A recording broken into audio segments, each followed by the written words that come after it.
Donc bonjour à tous, on se retrouve du coup pour cette première partie du coup de pouce sur le thé en compagnie des deux dirigeants de Madame Bocal et Monsieur Vrac. Bonjour. Bonjour. Bonjour. Donc on était déjà venu ici, j'ai envie de dire on boucle un peu la boucle avec votre magasin puisque on était déjà venu pour déjà montrer ce concept innovant. J'ai envie de dire qu'il est encore assez rare aujourd'hui finalement, même s'il est en pleine explosion en France. C'est vrai qu'on a de plus en plus de magasins de vrac en France qui ouvrent ou même des magasins classiques qui se mettent au vrac. Et oui, pourquoi pas, puisque c'est une super bonne idée et qui aussi mettent en avant les producteurs locaux. Alors donc on a fait, vous verrez juste après dans la deuxième partie, on a fait tout ce qui était mise en place pour la journée, pour la vente dans la journée. Donc est-ce que vous pouvez nous expliquer un petit peu votre quotidien, comment ça se passe, comment vous arrivez le matin en général, faire un petit résumé, est-ce qu'il y en a un qui est là plutôt que l'autre, voilà. Ouais, c'est moi, généralement, je suis plus matinal. Je vais arriver, on va dire, vers 8h, 8h30 pour l'ouverture qui se fait à 10h. Dans l'ordre, ça va être mise en place de toute la vaisselle, tout ce qui a été lavé la veille au soir. Après, tout ce qui est caisse, finir le ménage, je vais me passer un petit coup par terre. Après, pour moi, la grosse partie, ça va être la mise en place des fruits et légumes. Ouais. Voilà. Réception, enfin, on doit avoir 3-4 réceptions par semaine en fruits et légumes, et donc mise en place tri, regarder ce qui a été rentré la veille, enfin voilà, vraiment être attentif à la qualité et à la présentation du rayon, parce que c'est quand même très important. Et voilà, après, c'est les grosses étapes du matin, on va dire, avec des choses un peu plus ponctuelles. De temps en temps, oui, d'autres réceptions où on peut faire de la mise en rayon plus classique de tout ce qui est épicerie, si on a un peu de temps, mais sinon ça on le fait plutôt pendant la journée. La Voilà. désinfection. La désinfection, c'est moi, c'est pas moi qui le fais, ça, c'est pour Non, ça que ça j'y c'est pense moi. pas. Ouais, chacun a son rôle, j'ai envie de dire. Et on voit que c'est vraiment important, donc la mise en place, tout ça, bien regarder si tout est bon. Puisque c'est aussi, les gens vont regarder comment est fait le magasin et vont se dire, ah oui, le magasin est bien présenté, ça donne envie aussi de revenir chez vous. Oui, oui, c'est important. Après, on est soumis à des règles d'hygiène de toute façon en tant que commerce alimentaire. Donc encore plus quand on est un magasin en vrac. Donc on fait attention à la propreté, au fait que... Voilà, on prend le soin de sélectionner des produits de qualité, et autant garder ce soin-là jusqu'à la fin, parce que c'est vrai que si c'est pour prendre un bon produit mais ne pas bien s'en occuper, ça perd de sa valeur, quoi. Enfin, ça perd de son intérêt. Donc voilà, l'idée c'est de garder la qualité le plus longtemps possible, quoi. Jusqu'au moins quand le client achète, il soit sûr d'avoir un produit qui est toujours de qualité, quoi. Oui, voilà. Surtout qu'en plus, comme ici, on est dans un magasin où c'est essentiellement des produits bio, des produits du coin, bah, c'est vrai que c'est important aussi de mettre en avant ces produits-là, puisqu'ils ont forcément un plus, j'ai envie de dire, par rapport à des produits classiques qu'on peut acheter ailleurs, notamment même au marché. Hein, ça a peut-être des fois un plus que ce qu'on achète au marché, parce que souvent les gens disent oui, on va acheter au marché parce que c'est meilleur, mais on peut acheter aussi dans un magasin comme ça, puisque ça peut être même encore meilleur. Encore meilleur, je sais pas, mais oui, on fait attention au choix des produits, notamment frais. C'est vrai qu'au niveau des fruits et légumes, on a 3 maraîchers locaux avec qui on travaille. Après, pour tout ce qui va être certains fruits, notamment les bananes, qui sont quand même un produit très demandé par les consommateurs et nos clients, on va forcément passer par un grossiste qui les importe. Voilà, d'un peu plus loin, parce qu'on n'a pas de bananes en France, mais à part ça, ouais, le reste des produits, dès qu'on peut trouver en local, en bio, on commence par ça. Ouais, toujours, ouais.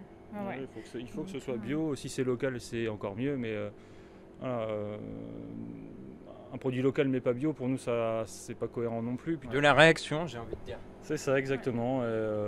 La recherche de nouveautés aussi. Ouais, des petites choses comme ça qui sont pas forcément quantifiables, mais on essaye justement de voir un peu ce qui se fait.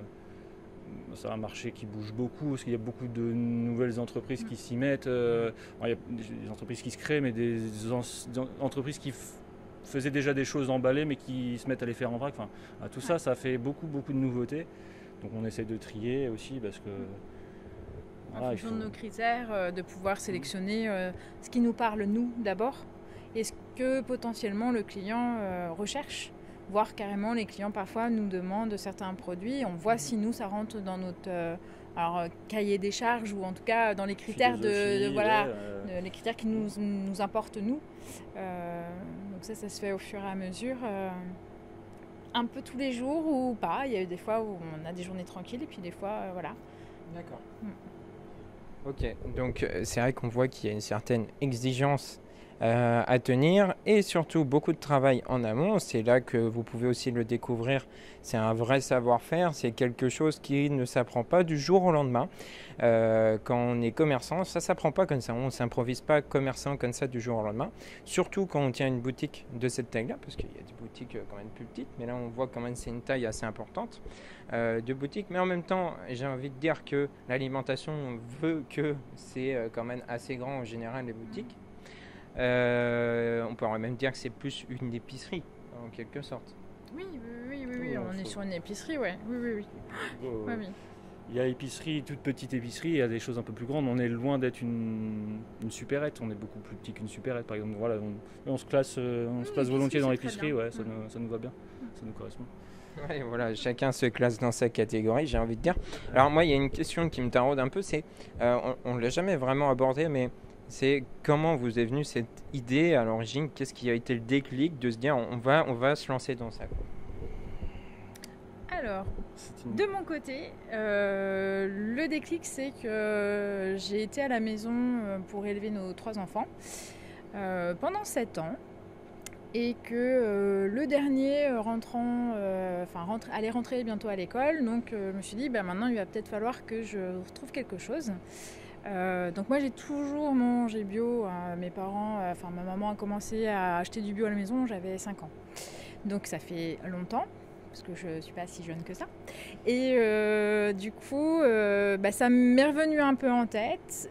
Philippe ayant eu une expérience dans la grande surface de bio et souhaitait arrêter pour diverses raisons, on s'est posé la question tous les deux en disant mais si on arrivait finalement à allier nos 2 besoins, le besoin de créer quelque chose, d'avoir finalement son propre emploi, c'est quelque chose moi qui m'a toujours attirée.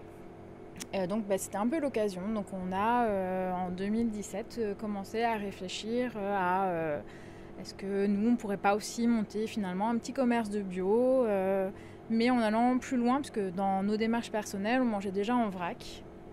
Donc on mangeait bio, on mangeait en vrac et du coup on trouvait pas tout ce dont on avait besoin en vrac. Donc on s'est dit on va essayer d'aller un peu plus loin et d'avoir tous les produits du quotidien chez nous, dans notre propre magasin. Donc ça s'est fait comme ça.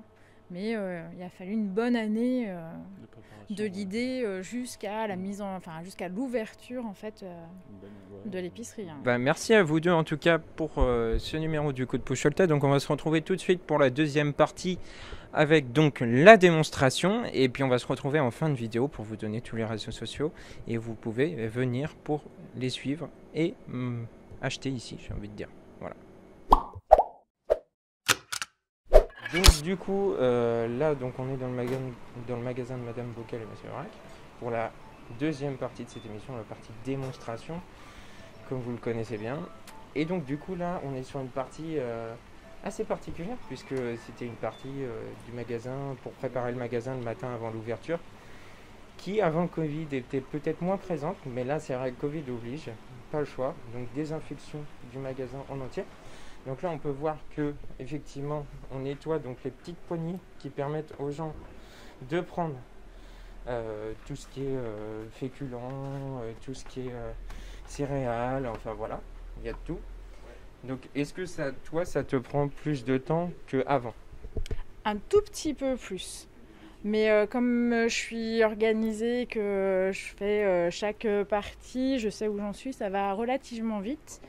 Après, faut qu'on fasse ça en premier parce que ça nous permet de laisser poser bien les 5 minutes, voire 15 minutes pour avoir toutes les actions virucides, bactéricides et ensuite fongicides. D'accord. Voilà. Comme ça, après, on est tranquille, c'est fait pour pour la journée. Ah, très bien. Bah, on va mettre, on va couper là et on va mettre la main à la pinte. On va montrer l'exemple, les amis. Nous aussi, on va nettoyer un petit peu. Et puis après, on s'attaquera à une autre chose de la préparation de la boutique.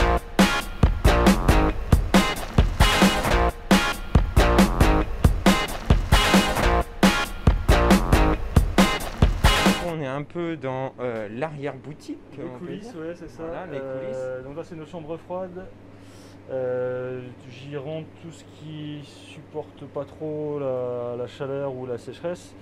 Comme c'est entre 8 et 10 degrés en permanence, voilà, ça permet aux légumes d'un peu mieux se conserver. Oui, on le sent bien, ouais. Bon, l'idée, c'est quand même pas de stocker pour des mois et des mois, c'est que ça tourne quand même rapidement. Mais voilà, pour vraiment maintenir la fraîcheur, je rentre comme ça. La fraîcheur des produits. C'est ça, donc d'accord. Bah, on va.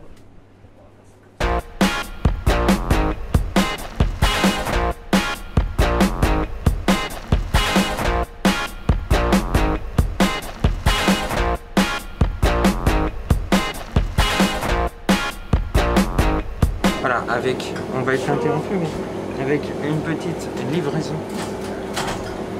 Donc voilà, d'un producteur local. Vous pouvez les poser là, si vous allez chercher les Covid. Ou alors, ça reste une émission. Juste pour l'explication, c'est un producteur de... Les épaisses. Les épaisses produits laitiers à base de lait de brebis.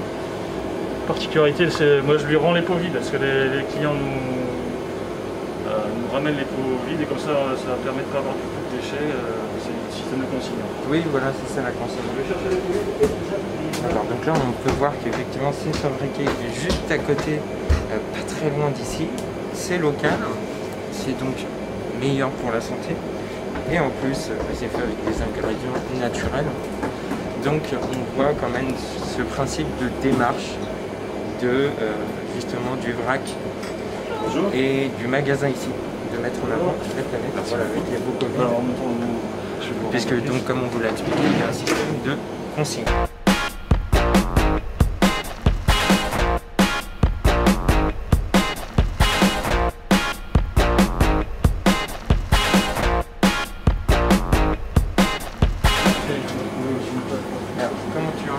Comme ça, tu les mets juste au-dessus. Ouais, c'est ça, on va faire ça.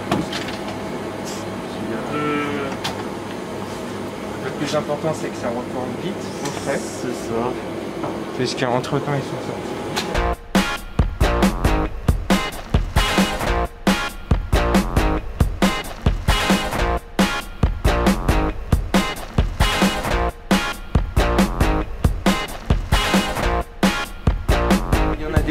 Déjà quelques-uns. C'est le fromage entier comme ça, mais vraiment avoir un peu plus de fromage à la coupe, mais ça nécessite des réaménagements, des investissements. Donc, et peut-être que aussi il faut du coup un espace plus dédié à ça, et puis pouvoir se laver les mains très facilement. Donc, oui, c'est encore plus de pour le futur. Hygiène. Voilà. Donc on a pu voir effectivement ici la mise en place en rayon de produits frais, puisque c'est donc le rayon avec les produits frais juste ici, que l'on va donc fermer pour garder l'eau froide à l'intérieur. C'est ça, tout à fait. Et on va donc continuer la mise en place des fruits et des légumes.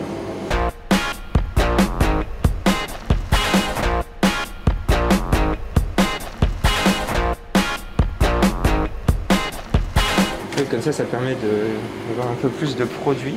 Alors pour la petite anecdote, les fameux paniers, ils sont... l'osier est cultivé et tressé à Bushman. Ah, d'accord. Donc, ouais, on essaie d'être même local là-dedans. Donc juste à côté d'ici. C'est ça. Parce que c'est pas très loin. Pour la petite anecdote, Bushman, c'est une commune juste à côté de Angers. D'ailleurs, juste à côté de chez moi, où j'habitais avant, du lac de Maine, okay. Et donc, c'est vrai que c'est une commune assez charmante avec son pont, notamment, qui est assez connu.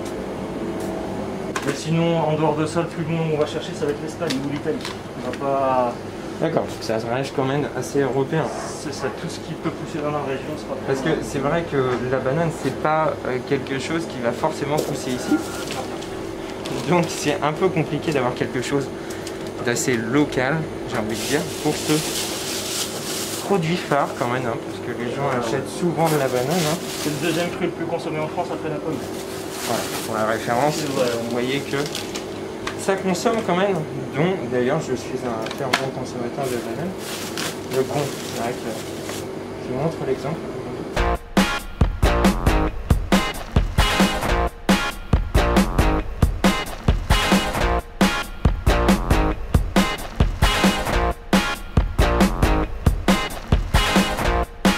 Là, tu les mets là-bas. Non, en fait, ce qu'on fait quand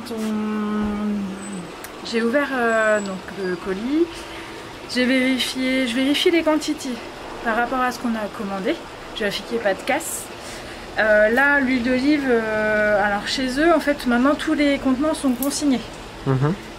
Comme là, je sais que j'ai besoin d'huile d'Espagne, donc je viens l'amener plutôt dans mon coin où je vais faire les remplissages. Oui, transvaser. Voilà. Ouais. Sinon, après, je note la date de réception et hop, ça part en réserve.